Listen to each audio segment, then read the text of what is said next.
بسم الله الرحمن الرحيم. الرحمن علم القرآن،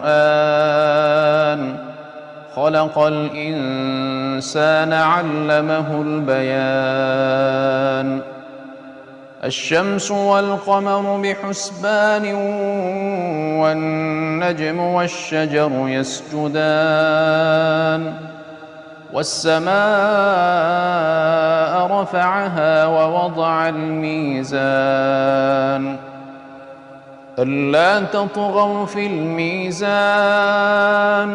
وأقيموا الوزن بالقسط ولا تخسروا الميزان. والأرض وضعها للأنام،